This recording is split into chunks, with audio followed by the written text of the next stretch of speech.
The research that I do involves Anishinaabe, which is my indigenous language, and identifying what the biodiversity baseline data is for this, and recognizing the importance of indigenous language. And I also developed the three-eyed seeing concept, which is indigenous science, Western science, and learning to listen to our relations. The elders and the knowledge holders in my community who I've worked with, they're the ones that created the path I'm on. Their stories of the land, of the waters, and of species, and the way it was before, and it was all in the language Anishinaabe, which is so much richer. I'm a pharmacogeneticist, so that means I am interested in understanding how an individual's genes impact the way they respond to medication. Too many Canadians struggle with finding the right medication and the right dose. My research is trying to address that gap by developing and implementing genetic tools that can help clinicians do more personalized prescribing. We're making huge impacts on patient care, particularly among youth with mental health challenges. It's truly the #1 source of motivation for me.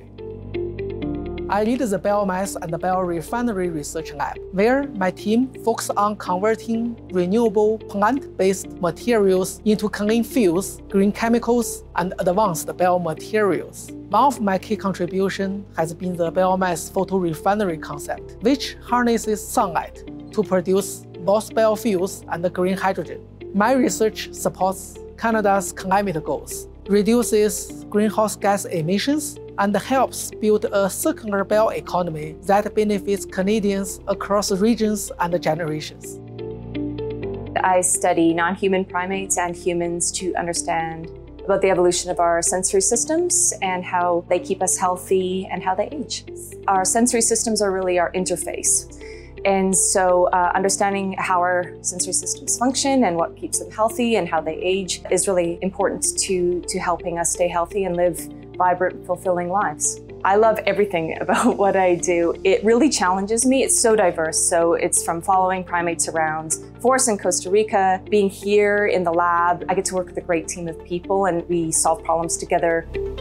Our research addresses one of the challenges of our time. How do we transform the massive data into clear, actionable knowledge? It's like finding needles in a haystack. We use nonlinear theory neural networks to uncover the hidden patterns in those complex signals, refining orders in the complexity. That's motivates us to do our research in this way.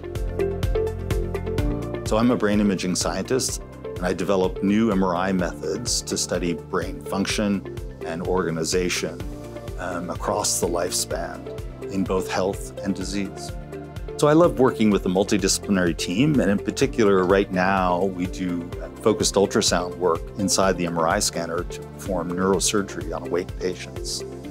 We've impacted the lives of over 100 patients to date with severe tremor, and it's really been life-changing. So that's been extremely rewarding.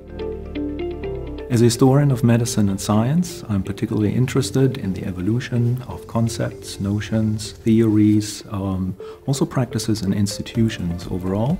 What I love about the work that I'm doing is particularly doing archival works. The archives are, in a way, a mystical place for me. So when I go to the archives, one never knows what one is finding. For example, when I did my work on the history of physiology, it allowed me, so to speak, to look over the shoulders of these early experimental physiologists that we're studying, and that is what I really love the most.